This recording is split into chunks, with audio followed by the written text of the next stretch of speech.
Olá, meu nome é Adriele Regine, nós estamos no canal do TAG Experiências Literárias e hoje vamos falar de Tudo de Bom Vai Acontecer.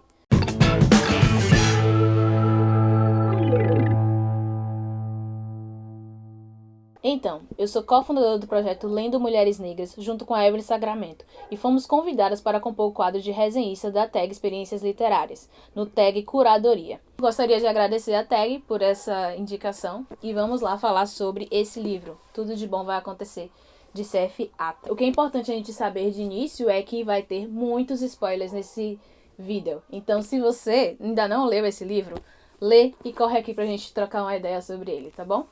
Bom, vou iniciar falando um pouquinho sobre quem é essa escritora, e a gente vai falar sobre o livro, e aí eu vou contar um pouco do que é essa narrativa, que de antemão eu já te digo, é interessante pensar.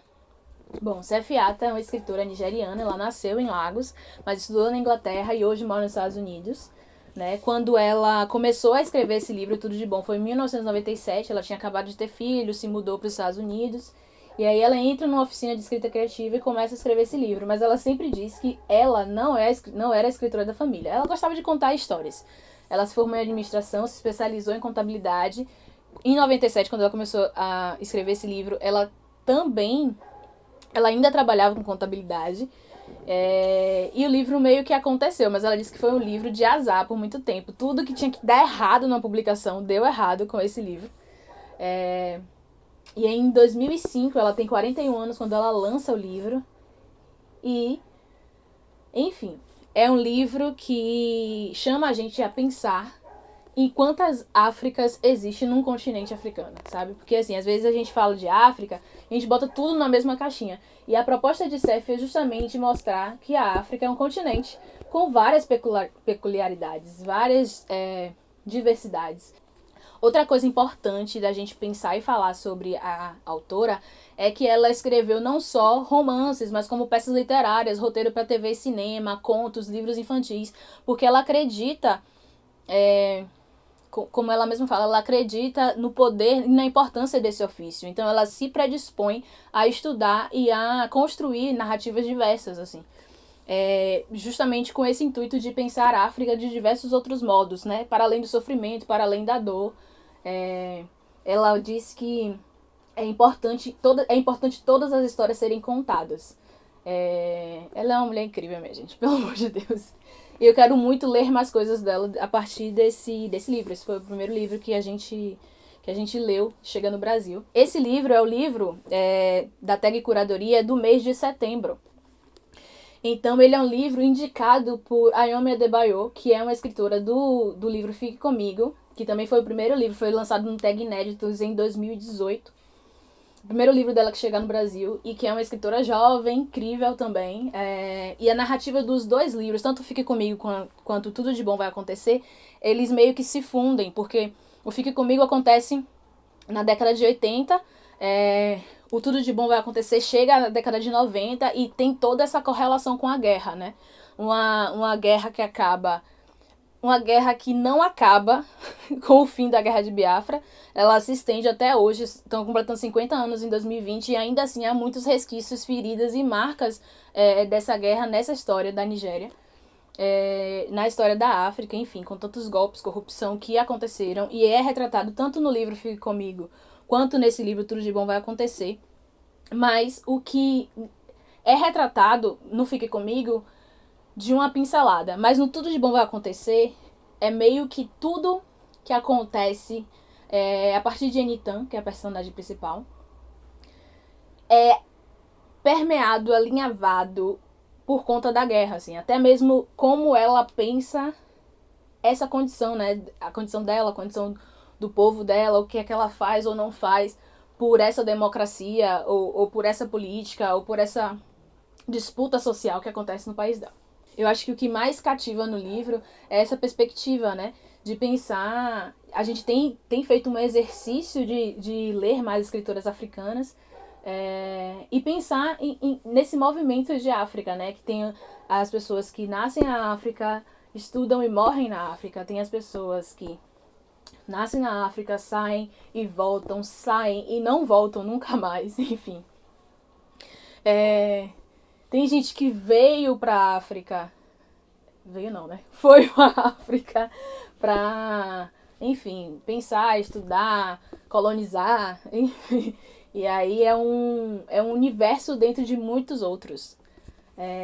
Então eu acho que isso é o que mais o livro chama a gente pra pensar.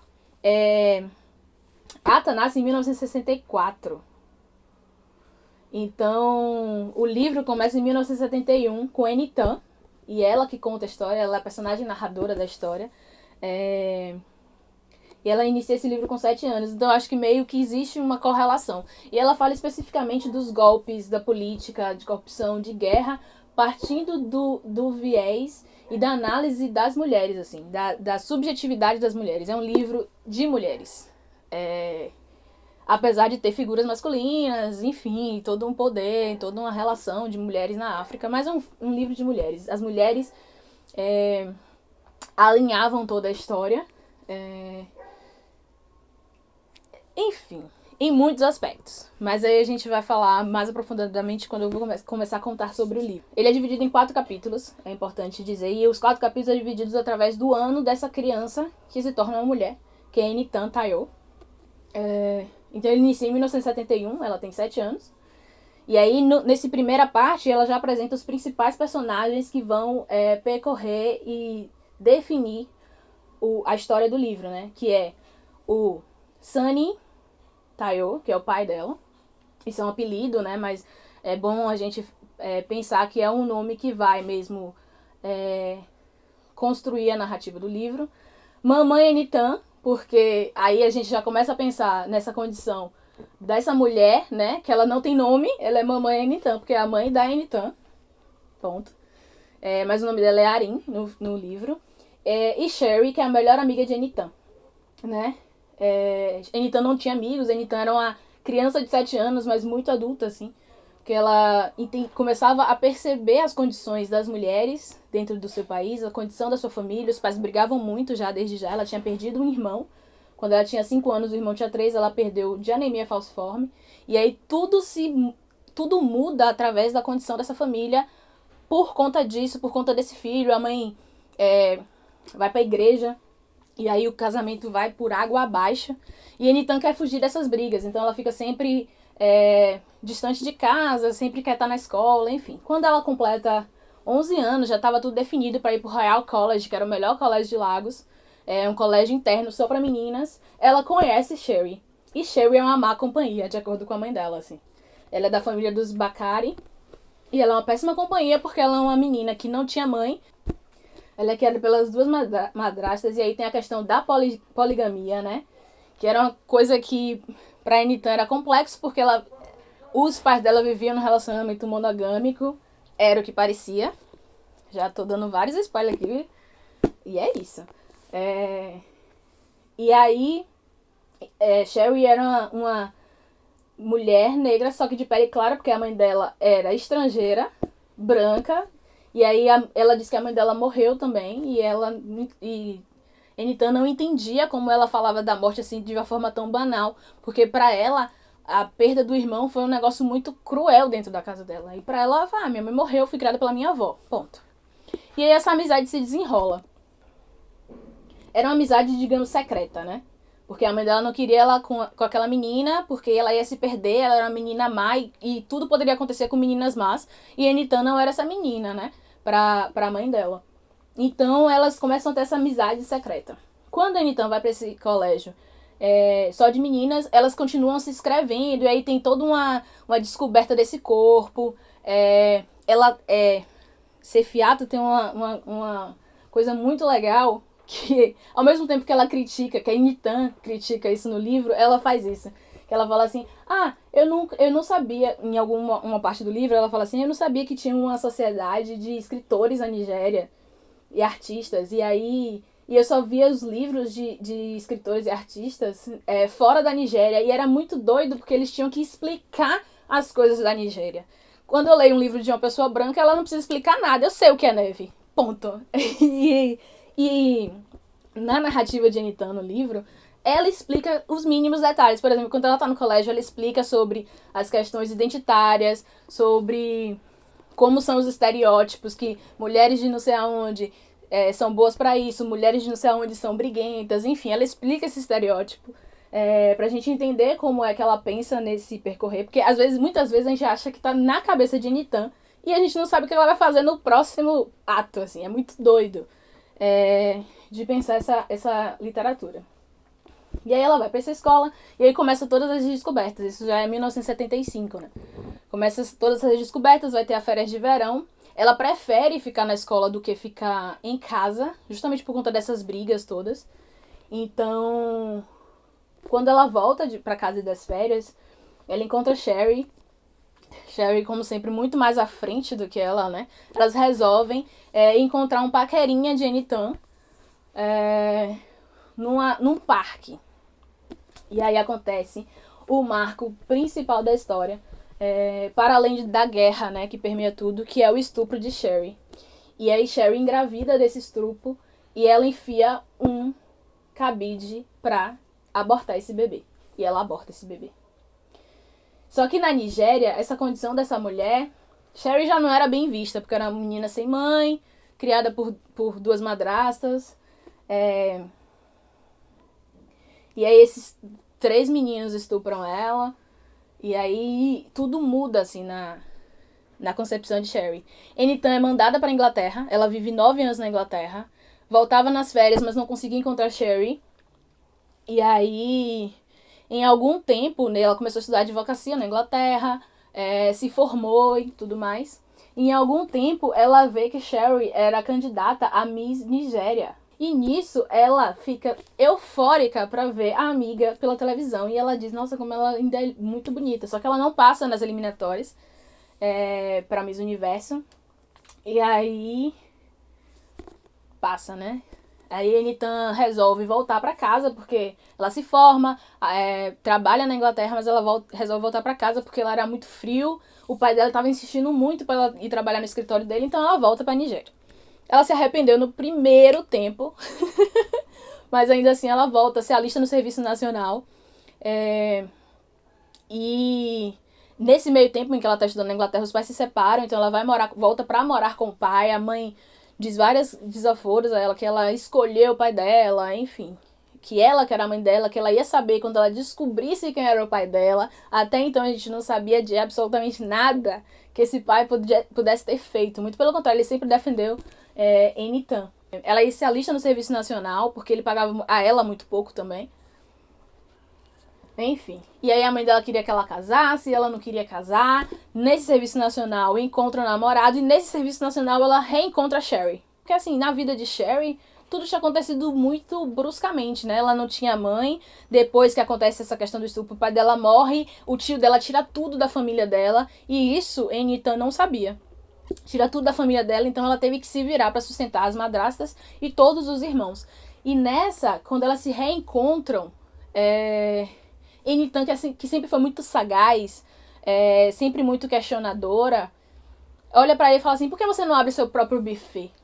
E aí ela, acho que Sherry fica pensando sobre essa possibilidade. E aí nesse ano, até 1995, acontecem diversas coisas.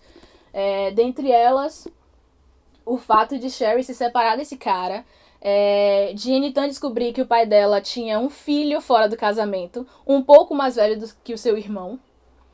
E isso deixa ela muito devastada, porque para todo sempre ela achou que o pai dela fosse a pessoa mais íntegra e digna do mundo, apesar de a mãe dela dizer que não. E aí ela rompe com o pai, vai pra casa do namorado que ela conhece no Serviço Nacional chamado Mike, e descobre que esse cara tá traindo ela. Vai morar com a mãe, vai morar com Sherry. Sherry briga com esse brigadeiro, que era o cara que sustentava ela, esse velho que sustentava ela, que era um dos responsáveis pelo golpe no país. Briga com esse cara. Sherry volta pra casa das madrastas e Enitan volta pra casa da mãe. É como se fosse um resgate daquela relação. É bonito que no final do capítulo ela se lembra que a mãe era bonita. Deixa eu ver se eu acho aqui o texto. Assim, eu a imaginei com cacos de vidro no estômago. Eles estavam ali, nos seus olhos. Minha mãe era uma mulher bonita. Fazia tempo que eu não me recordava disso. E é bonito pensar nesse afeto, ainda que a mãe dela fosse uma cristã fervorosa e que ela não conseguia entender como é que ela lidava com aquela condição toda, enfim, e que ela entendia que aquilo fosse uma loucura por causa da perda do irmão, ela consegue esse resgate. Em 1995, que é a última parte do livro, ela se casa. E aí é uma coisa muito interessante de se pensar, porque Seif Hatta faz um percurso pensando nesse negro no mundo, né? Porque, por exemplo, o marido de Enitan, ele é ele é de uma família de ex-escravos brasileiros que retorna para Lagos. Então isso quer dizer muito, porque é como se fosse... E ele fala, eu não sou nigeriano, eu descendo de brasileiros. E isso é um orgulho. E é bonito pensar nessa perspectiva da diáspora, né? De esses povos que foram espalhados, esses povos que retornam. Então, a dimensão de pensar esses lugares, né? Lugares de pessoas negras, lugares onde pessoas negras estão no mundo, que é bonito de ver no livro. E aí, Enitan casa, eu não quero dizer tudo, eu quero dar spoiler, mas não tudo, porque eu acho que perde a graça. Porque eu acho que o que mais me chamou a atenção nesse livro é justamente o fato de ele ser narrado pelo personagem, que é Enitan, só que você não sabe quais são os passos que ela tomará em seguida. Então ela casa, ela sofre um aborto, tem uma grande questão aí desse filho, né, que é preciso dar um filho, as mulheres nigerianas têm isso, ela casa porque ela viu a mãe dela pegando no lixo seus absorventes para fazer rituais para que ela engravidasse, e aí ela resolve casar com esse cara que ela descobre depois da decepção dela amorosa, enfim, que eles se conhecem e tem um bom ácido entre eles, assim, nessa relação. Só que ela disse desde a infância, lá, quando conheceu Sherry, que ela nunca casaria. Porque ela não conseguia conceber. Tudo aquilo sufocava ela demais. O fato de ter que cozinhar para a família do marido, ter que cozinhar para o marido, sabe? De ganhar pouco. Ela queria outras coisas. E isso... Isso diz muito, por exemplo, quando ela tem o pai preso e ela não pode fazer muita coisa. Porque ela é uma mulher, ainda que seja advogada. Ela assume o escritório do pai, mesmo o pai preso, sem saber onde esse pai tá. Todo mundo aconselha ela a não fazer nada. E ela assume esse escritório e as pessoas se afastam do escritório. Os clientes se afastam do escritório porque ela é uma mulher assumindo o escritório, né? Tipo, o grande nome era o pai dela.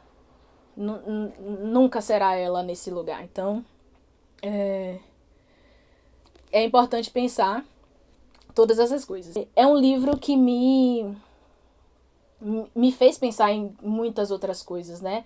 Muitas outras Áfricas. Enitan tem o cuidado de nos dizer quem são as pessoas que estão na rua, quem são as pessoas que estão na sarjeta, quem são as pessoas que estão em certos bairros, em outros bairros, quem são seus vizinhos, quem são seus colegas de trabalho. Ela tem respeito em contar essa história. É como se a gente estivesse nessa cabeça, conhecendo essas pessoas. É como se a gente fosse parte dessa memória da Enitan, sabe? E é muito incrível pensar nisso. Quando a Enitan fala desse colégio e fala sobre essas meninas e essa meia casta, é justamente entendendo que ela assume a identidade genética tanto do pai, que possa ser nigeriano, ou a mãe que possa ser nigeriana, quanto da mãe ou do pai que possa ser estrangeiro. Ou que sejam de outra região, outra etnia, enfim. E é importante pensar nessa meia casta, porque ela coloca e explica. E ela é também referência a Sherry, porque ela diz que em alguma instância, assim, quando ela percebe toda a história de Sherry e como se desenrolou sua vida, ela fala que bom que ela não nasceu bonita e nem de pele clara como a Sherry, sabe? Que tipo assim, que mulheres bonitas sofrem mais ainda.